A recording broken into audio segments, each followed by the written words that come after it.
What's up, guys? Buddy for Yale here, coming at you with a review for the new Machine Head album, Unatoned, released this past Friday, April 25th. So, comment below if you agree with this, but I feel like there's really three types of Machine Head fans.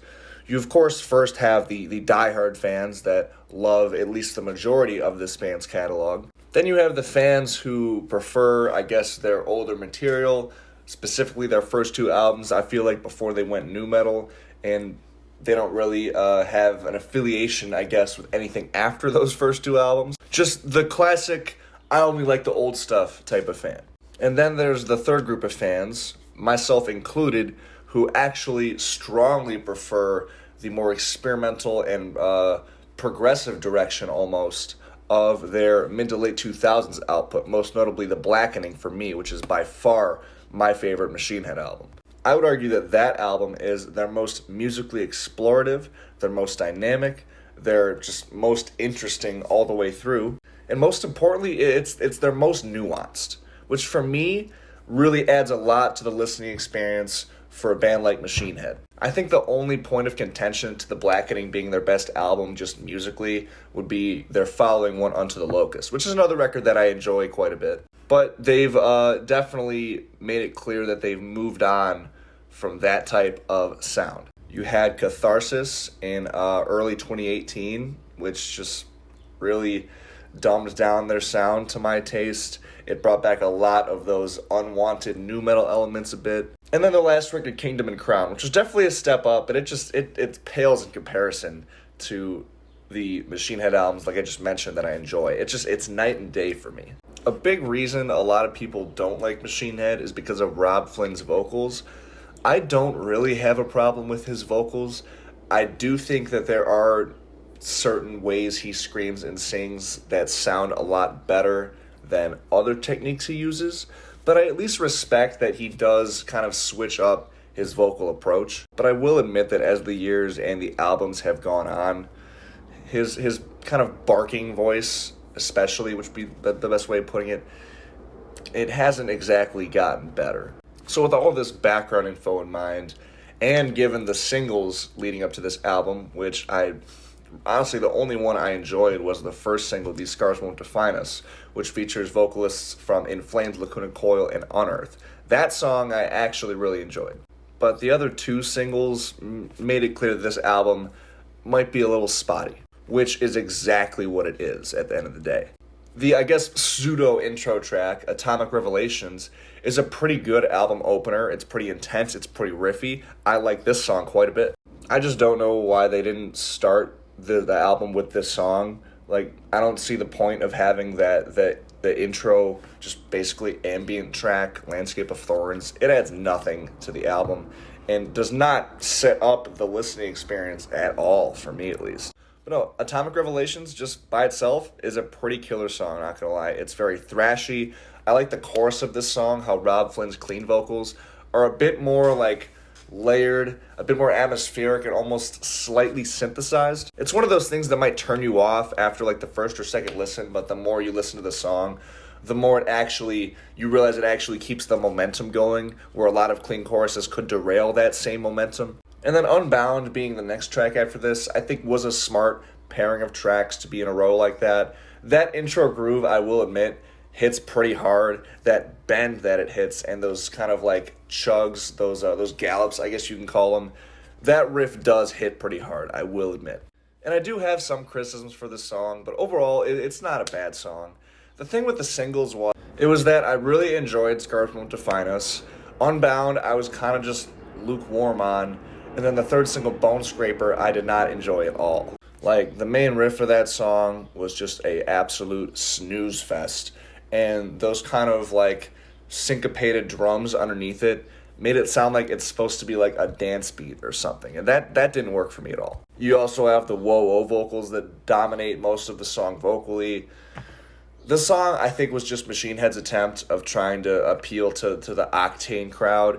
And maybe it did, but what I was complimenting The Blackening on earlier as far as the nuance of that album, this song has absolutely none of that. It is about as shallow as this album gets.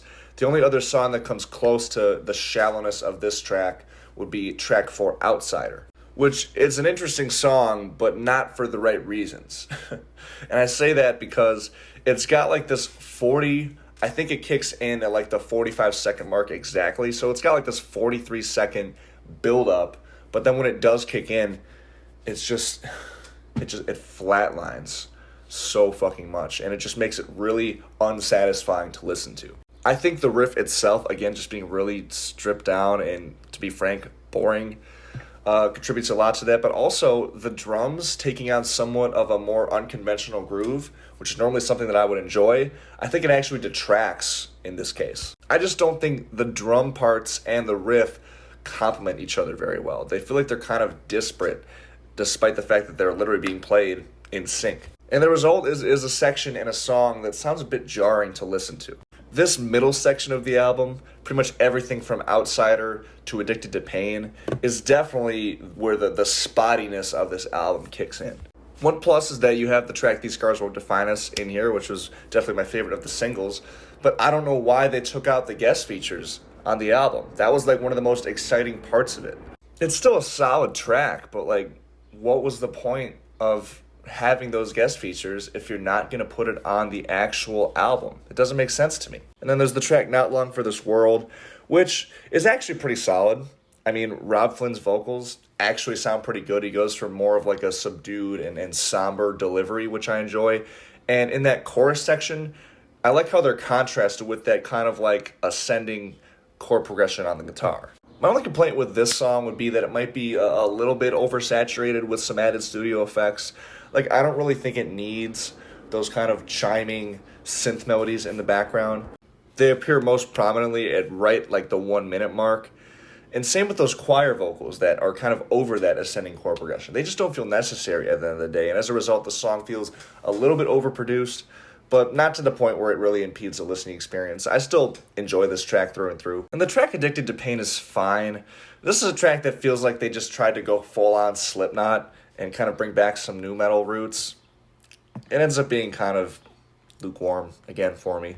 Like, that riff is a pretty good riff. It's one of the better riffs on the album. I like that pounding snare drum that drives it forward, too, but I'm sorry, Rob Flynn's vocal delivery in the verses especially, ugh. And the chorus of this song, given its melodic nature, doesn't really feel that cohesive. This song as a whole just feels very incohesive. That'd be the best way of putting it. And like, I'm not a nu metal hater at all, but the nu metal attempts on this song just they don't work. They fall flat. And there's also the interlude track on here, Dustmaker, which I guess is more of like an instrumental. I don't know. It doesn't add a whole lot to the album. Once again, it definitely serves more of a purpose than Landscape of Thorns does. But I just feel like the melodic and kind of atmospheric nature of this song had already been established in the track Not Long for This World. I don't think they needed to double down on it again. It makes the song feel like more space filler than anything. But luckily, this album has some of its brightest moments at the end, with the tracks Bleeding Me Dry and Shards of Shattered Dreams. It's so funny, because Bleed It Dry, when it first starts, and it has those electronic drums and those synthesizers, I thought I was going to fucking hate the song. But then that riff kicks in, and it's fucking thunderous. It has those real dissonant notes kind of spliced in there that almost bring to mind like a Converge influence, maybe. And the song ends up executing these up and down dynamics and these drastic mood swings actually pretty well. And when that main riff comes back at like the 2 minute mark and Rob Flynn's doing those kind of alternating high screams and death growls, that is one of the coolest moments on the entire record. And I also even think that the electronic verses kind of work on this song. Rob Flynn's vocals, again, are a lot more just straight up melodic and somber, and they work with the melodic music behind it. And then when the music kicks back in, it kind of takes that kind of subdued drama of those verses and amplifies it, and it does feel very dramatic in a good way. And overall, this is probably just the most structurally adventurous type song on here. I definitely would probably describe it as a modern rendition of something that might have been on Unto the Locust or maybe even The Blackening. And then Shards of Shattered Dreams, I actually have compliments for the exact opposite reason, and that the straightforward nature of this song actually works really well. It brings in some sort of like hardcore punk influences that might have been on their 90s output. And the clean chorus of this song feels really smooth and natural given the transitions between this part being so clean and melodic and the overall more fast-paced, aggressive, hardcore influence verses. There's also a pretty dynamic bridge section here with some of Rob's catchiest vocal cadences on the album. Again, a pounding snare drum that drives the section forward, and then a pretty cool solo that comes after it. Overall, it was nice to see at least the album almost fully end on a good note. I'm not really big on the closing track, Scorn, mostly because of just that fucking goofy-ass synth melody that is carried through pretty much the entire song. I just can't take the song seriously with that synth melody playing the entire time. The song tries to be dramatic yet again, kind of like I mentioned on Bleeding Me Dry, but it doesn't have any type of contrast. It kind of just crescendos and eventually does kick in, but the drama this time around feels more just like melodrama, I guess would be the best way of putting it. Like, I definitely don't find myself taking the song seriously, which, for a song that tries to be dramatic, that's just a deal breaker at the end of the day. So, is this album as abhorrent as some reviewers might be making it out to be, or some Machine Head haters might be making it out to be? No, it's really not. There's some cool songs on here. I think the production is fine. Rob Flynn's vocals overall, they sound at least okay. His clean vocals, actually, I found myself to be pretty impressed with. It was more of like his raspy, barking, singing style that kind of cringed me out a little bit. Like I said, the verses on Addicted to Pain when he goes for that new metal type Corey Taylor delivery. Or the intro to Unbound, what bad, what breakup. And I will admit, one thing that might detract overall for me is that Rob definitely uses a lot of the same cadences on these songs. The most common one being like that kind of rapid style, constant rapid style of, I guess, maybe 8 notes or 16 notes. The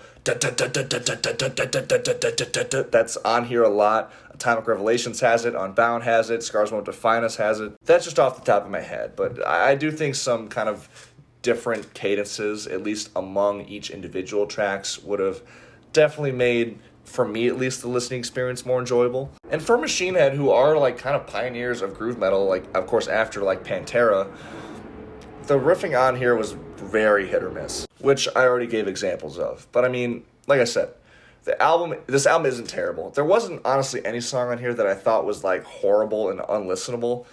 There are just a bunch of tracks that kind of underwhelmed me or made me laugh in the case of Scorn.